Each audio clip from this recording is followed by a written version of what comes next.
오늘 사건 상황실에 전해진 화제의 뉴스입니다. 박근혜 전 대통령 측에 뇌물을 건넨 등의 혐의로 기소된 신동빈 롯데그룹 회장에게 징역형의 집행유예가 확정됐습니다. 신 회장은 면세점 특허를 받는 대가로 박 전 대통령과 최순실 씨에게 70억 원의 뇌물을 건넨 혐의와 롯데 총수 일가의 일감을 몰아주는 등 회사에 손해를 끼친 혐의를 받았습니다. 1심에서 징역 2년 6개월의 실형을 선고받아 법정 구속됐지만 2심에서 박 전 대통령의 요구에 수동적으로 뇌물을 줬다는 점이 반영돼 집행유예를 선고받고 풀려났는데요. 오늘 대법원이 2심 판단이 옳다고 결론 내면서 징역 2년 6개월에 집행유예 4년이 확정됐습니다. 약 1,500년 전 신라인들의 모습을 엿볼 수 있는 귀한 유물이 발견됐습니다. 말을 타는 사람들과 무용수, 그 뒤로 활을 이용해 동물을 사냥하는 사람들. 최근 경북 경주의 쪽샘지구에서 발견된 토기 조각에 그려진 신라 행렬도입니다. 이런 신라시대 토기 조각이 발견된 건 이번이 처음인데다 현재까지 발견된 신라 행렬도 중에서는 가장 오래된 것으로 추정되는데요. 전문가는 고구려 벽화와 표현이 비슷해 신라와 고구려와의 관계 연구에 도움이 될 것으로 보인다고 밝혔습니다. 한밤중 노부부가 사는 집 대문을 두드리는 경찰관들. 무슨 일일까요? 경찰관 2명이 문고리를 흔들며 문을 두드립니다.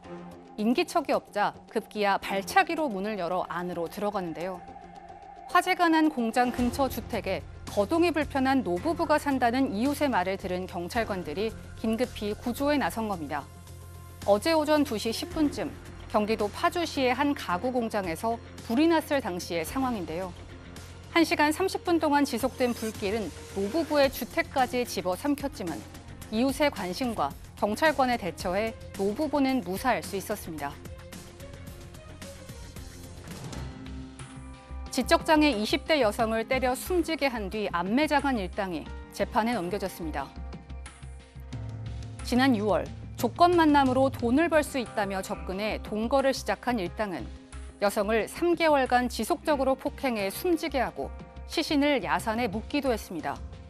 이들은 성매수남 중 한 명이 자신들의 연락처를 알고 연락해오자 신상 정보를 발설했다는 이유로 이 같은 짓을 벌인 것으로 드러났습니다. 일당 대부분은 혐의를 인정하면서도 여성이 사망할 줄은 몰랐다며 고의성을 부인하는 것으로 알려졌는데요. 검찰은 살인 및 공동 상해 등의 혐의로 일당 3명을 구속 기소하고 사체 유기 혐의로 2명을 불구속 기소했습니다. 지금까지 사건 상황실이었습니다. 네, 이 전북 군산에서 이 지적장애 20대 여성을 폭행해 숨지게 한 사건인데요. 시신 또 암매장까지 했었죠. 예. 3개월 동안 폭행이 이루어졌다는 사실이 드러났습니다. 예, 지적장애 20대 여성 성매매를 시켜서 성매매를 했던 남성이 SNS로 문자를 보내자 폭행을 했다는 설명이 앞서 나왔는데 사실 이런 이유 외에도 상습적으로 그냥 습관적으로 이 여성에게 구타를 가해왔던 것으로 조사가 됐습니다. 구타 이유는 청소를 잘 못한다, 깨끗하지 않다, 말을 잘 안 듣는다 이런 정도였었고요. 또 폭행만 한 것이 아니라 벌을 줬습니다. 세탁실에 가둬놓고 아예 음식물을 끊는 벌을 주기도 했었고 숨진 당일에도 심각한 폭행이 있었는데 그날 폭행 사유는 냄새가 난다였다고 합니다.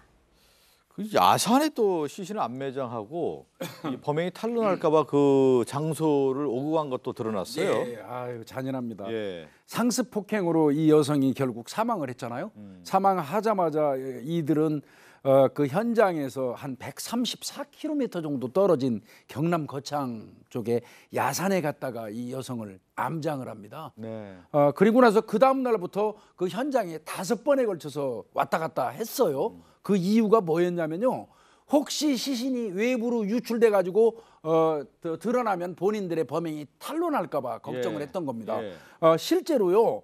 그 즈음에 이 거창 쪽에는 한 이틀간에 걸쳐서 70mm 이상의 그 비가 내린 적이 있었다고 해요. 네네네. 이때도 이들은 여지없이 거기에 가서 그 여성이 묻혀 있는 그 흙 부위 위에다가 다른 흙을 퍼다가 겹겹이 쌓는 예, 그러니까 시신이 유실되지 않도록 하려는 네. 그런 그 증거인멸 행위를 하기도 했답니다. 그 일당이 5명이란 말이에요. 네. 재판이 이제 다 넘겨졌는데 죄가 인정된다면 형량이 어느 정도 나올까요? 사실 지적 장애 여성을 상습적으로 폭행 상해를 했고요, 살인까지 했습니다.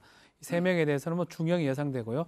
다만 사체 유기에 지금 했던 불구속된 2명 같은 경우는 뭐 중형보다는 그 정도의 뭐 실형 정도의 형을 받지 않을까 이렇게 예상이 됩니다. 예. 자, 롯데그룹 이제 신동빈 회장과 관련해서 지금 뭐 선고가 나왔는데요. 네. 집행유예라고 봐야 되겠네요. 집행유예죠. 네, 확정이 됐죠. 예, 집행유예. 대법원에서 확정이 됐고요. 결국 이 사건의 핵심은 70억 정도 그 면세점 특허를 받는 대가로 정부 지원금 그 재단의 지원금으로 출연했던 70억 원이 일단 첫 번째 뇌물로 볼 수 있느냐. 근데 1심에서는 네. 이거는 능동적 뇌물이라고 봤습니다. 그래서 2년 6개월의 실형을 선고하고 그 당시 법정 구속돼서 지금 저 장면인데요.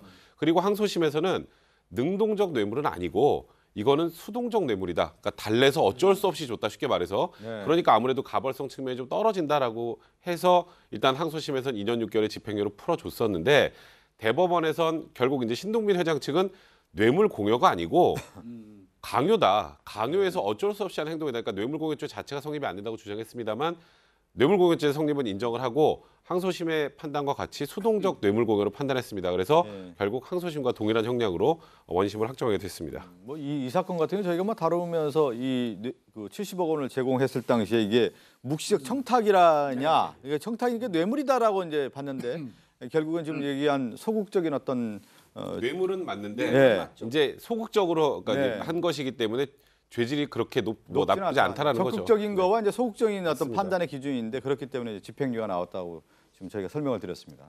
사건 상담실로 갑니다.